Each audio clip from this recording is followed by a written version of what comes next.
स्वागत है आपका एक और महत्वपूर्ण क्लास में। तो कैसे हैं? मुझे उम्मीद है कि आप स्वस्थ और मस्त होंगे, पढ़ाई को निरंतर जारी रखे होंगे।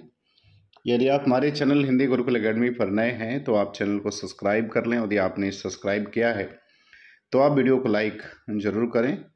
तो आज हिंदी साहित्य भक्ति काल से संबंधित एक और महत्वपूर्ण वीडियो। मुझे उम्मीद है कि जो मेरी पिछली वीडियो है आपने उसको जरूर देखा होगा। तो चलिए शुरू करते हैं आज की एक और भक्ति काल से संबंधित महत्वपूर्ण क्लास। पहला सवाल कह रहा है कि दादू दयाल किस इस परंपरा के किस संत ने सत्यनामी संप्रदाय चलाया? ए जगजीवन दास, बी संत दास, सी जगन्नाथ दास और डी सुंदर दास। तो दादू दयाल किस इस परंपरा के जगजीवन दास ने जो है वो सत्यनामी संप्रदाय चलाया था। तो विकल्प ए जो है इसका उत्तर क्या होगा, वो सही हो जाएगा। दूसरा सवाल कह रहा है कि कबीर के बाद संत काव्य के पतन का प्रमुख कारण क्या है? तो आपको बताना कि संत काव्य का जो पतन हुआ कबीर के बाद उसका प्रमुख कारण क्या रहा। ए कह रहा कि अपना अपना संप्रदाय स्थापित करने की प्रबल भावना, बी कह रहे केवल रूढ़िगत बातों विधानों का वर्णन करने की प्रवृत्ति, सी कह रहे कि कबीर के बाद अनेक छोटे छोटे संप्रदायों की स्थापना हुई जिसमें रचित साहित्य मात्र सांप्रदायिक होने के कारण साहित्यिक गुणों से शून्य रहा, और डी कह रहा कि सबो धर्मों का उपहास किया गया। तो आपको बताना कि कौन सा जो है वो संत काव्य के पतन का प्रमुख कारण रहा। तो उसका उत्तर विकल्प सी जो है वो आपका सही हो जाएगा कि कबीर के बाद बहुत सारे छोटे छोटे संप्रदायों की स्थापना हुई और जिसमें साहित्य जो है वो सिर्फ सांप्रदायिक थे और जिनके अंदर जो साहित्यिक गुण होने चाहिए वो गुण जो है उनमें नहीं थे। बात करते हैं सवाल नंबर तीसरे की। करें कि किस सूफी कवि ने अपनी कृति में चौपाइयों के बीच दोहे न रखकर बरवें का प्रयोग किया है? तो आपको बताना कि किसने चौपाइयों के बीच दोहा नहीं रखा बल्कि बरवें छंद का जो है उसने प्रयोग किया है। एक है जायसी, बी कासिम शाह, सी नूर मोहम्मद और डी उस्मान। तो आपको बताना इसका सही उत्तर क्या होगा। तो इसका सही उत्तर विकल्प सी हो जाएगा। नूर मोहम्मद ने जो है वो चौपाइयों के दोहों के जगह पर बरवे छंद का प्रयोग किया। सवाल नंबर चौथा करें कि कुदवनकृत मृगावती को सूफी प्रेमाखंड परंपरा का प्रथम काव्य किसने माना है? आपको बताना है मृगावती को किसने जो है प्रेमाखंड काव्य का पहला काव्य माना। राम कुमार वर्मा, ग्रेशन डॉक्टर रामविलास शर्मा और आचार्य रामचंद्र शुक्ल। तो चौथे का उत्तर क्या होगा ये आपको बताना है कि इसका सही उत्तर जो है वो चौथे प्रश्न का क्या हो जाएगा। तो इसका सही उत्तर जो है विकल्प आपका डी हो जाएगा, आचार्य रामचंद्र शुक्ल होगा। आते हैं सवाल नंबर पांचवा। कह रहा है कि डॉक्टर हजारी प्रसाद द्विवेदी ने सूफी प्रेमाखंड परंपरा की प्रथम कृति किसे माना है?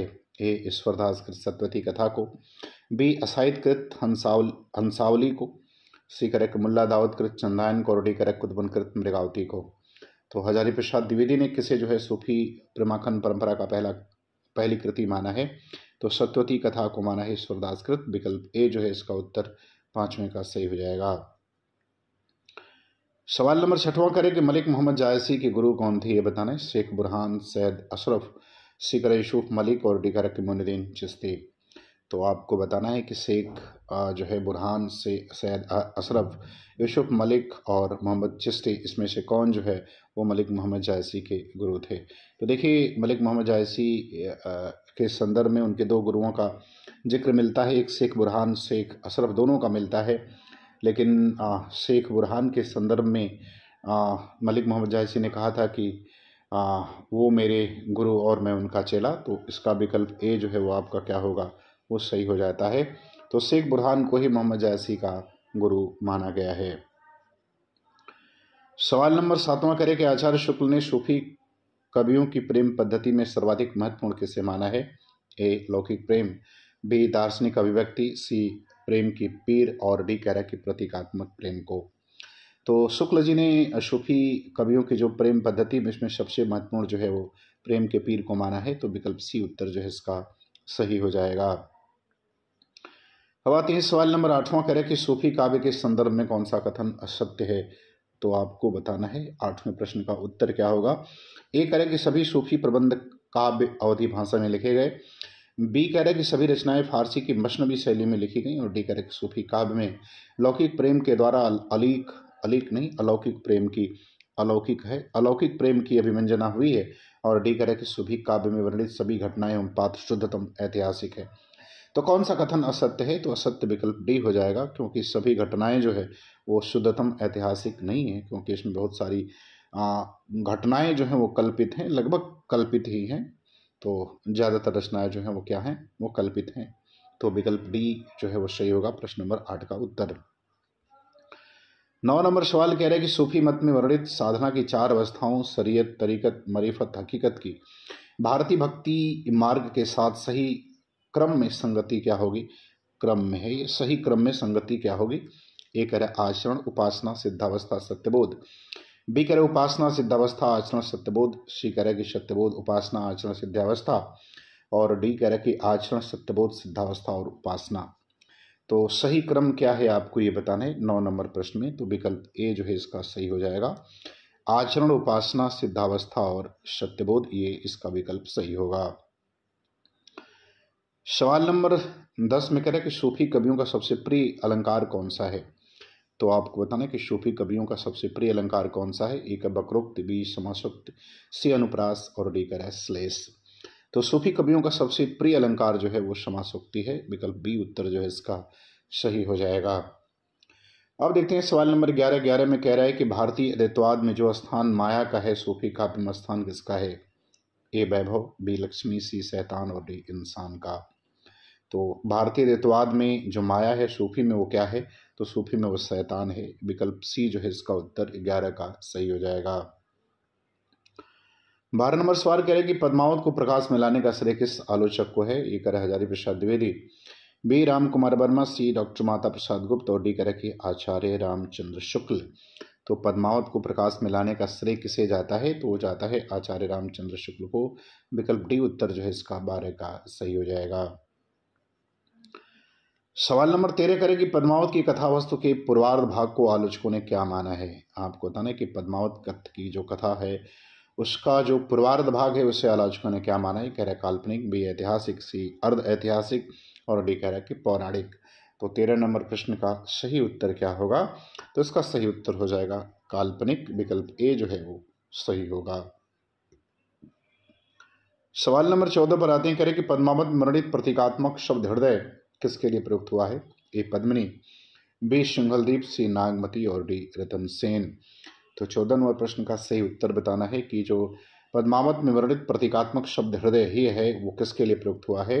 तो सिंघलदीप के लिए हुआ है। विकल्प बी उत्तर इसका सही हो जाएगा। बात करते हैं सवाल नंबर 15। सवाल नंबर 15 कह रहे कि पद्मावत में पद्मिनी किसका प्रतीक है? ए कह रहे साधक का, बी माया का, सी परम सत्ता का और डी कह रहे गुरु का। तो सवाल नंबर 15 का सही उत्तर क्या होगा? तो इसका सही उत्तर हो जाएगा पद्मावत में जो पद्मिनी है वो परम सत्ता का प्रतीक है। विकल्प सी उत्तर इसका सही होगा। सवाल नंबर 16 कह रहे कि पद्मावत का कौन सा खंड हिंदी साहित्य के अनुपम निधि माना जाता है?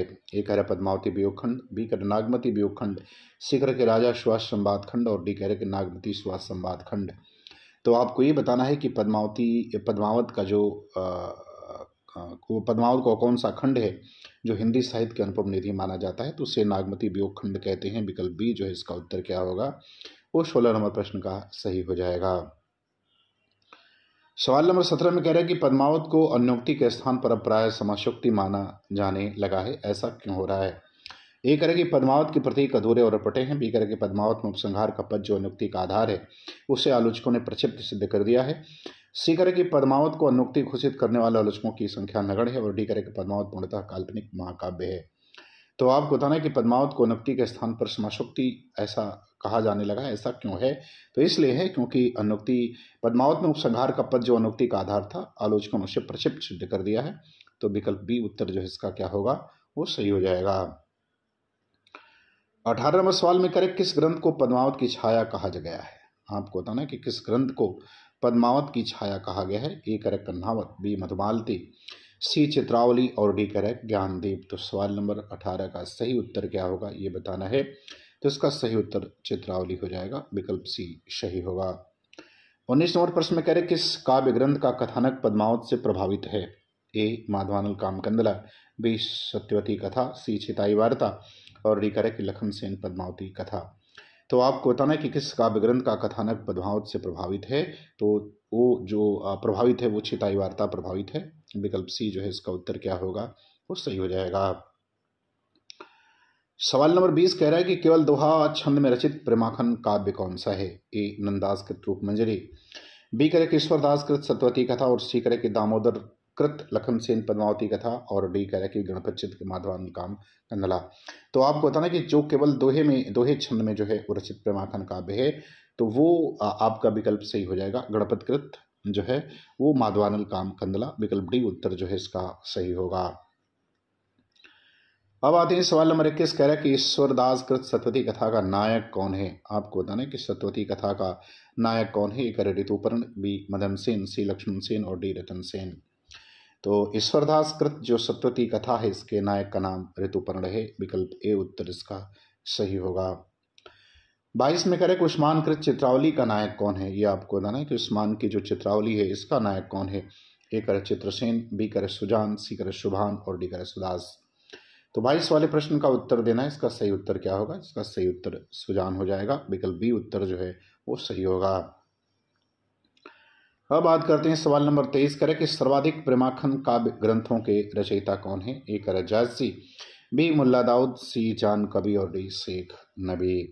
तो 23 नंबर प्रश्न का सही उत्तर बताना है कि सबसे अधिक प्रेमाखन काव्य किसने लिखा? तो माना जाता है कि जान कबी ने लिखा था, विकल्प सी उत्तर इसका सही होगा। 24 में करेगा रस रतन के रचयिता कौन है? आपको बताना है। ए करे जान कबी, बी शेख निसार, सी करे शेख नबी और डी कह रहा है भोकर। तो रस रतन जो है ये रचना इसके रचयिता कौन है? तो इसके जो रचयिता हैं वो भोकर हैं, तो विकल्प डी उत्तर जो है इसका सही हो जाएगा। अब आते हैं सवाल नंबर 25 करें कि हिंदी का प्रथम प्रमाणिक और बड़ा महाकाव्य कौन सा है?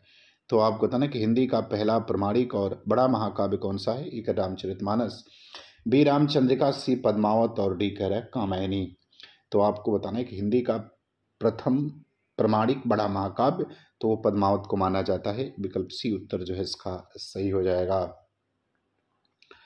सवाल नंबर 26 कह रहा है कि सूफियों द्वारा अपनाई गई मसनवी शैली से आशय क्या है?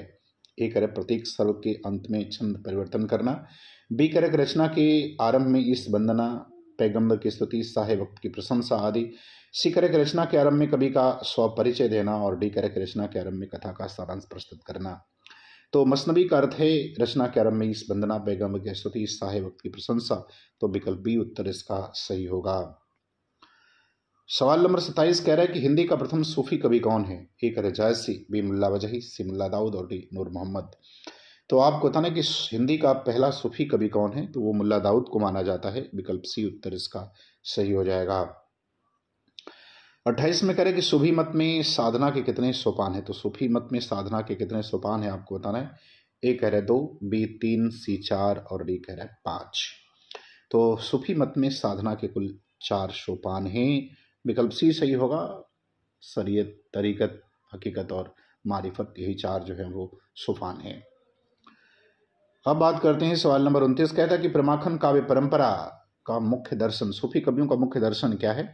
ए कह रहा है तसव्वुफ, बी हनफी, सी कह रहे कि अहले हदीस और बी कह रहा है कि अहमदिया। तो आपको बताना है कि सूफी जो प्रेमाखन काव्य परंपरा है इसका मुख्य दर्शन क्या है? तो इसका मुख्य दर्शन तसव्वुफ है, विकल्प ए जो है इसका उत्तर सही होगा। सवाल नंबर 30 में कह रहे कि अष्टाव के किस भक्त कवि ने प्रेमाखन परंपरा का काव्य ग्रंथ लिखा है? तो 30वें सवाल का उत्तर देना है कि अष्टछाप का कौन सा कवि था जिसने प्रेमाखन परंपरा का काव्य ग्रंथ लिखा है। ए करे सूरदास, बी नंददास, सी करे कुंभन दास और डी करे कि परमानंद दास। तो इसका सही उत्तर हो जाएगा नंददास। और आप कमेंट करके जरूर बताइएगा कि नंददास ने वो कौन सी रचना लिखी है जो सूफी प्रेमाखन काव्य परंपरा के अंतर्गत आती है। तो मुझे उम्मीद है कि ये वीडियो आपको पसंद आएगी। आपको अच्छा लगे तो आप चैनल को सब्सक्राइब करें और अधिक से अधिक इसे शेयर करें। पूरा वीडियो देखने के लिए आपका बहुत बहुत धन्यवाद।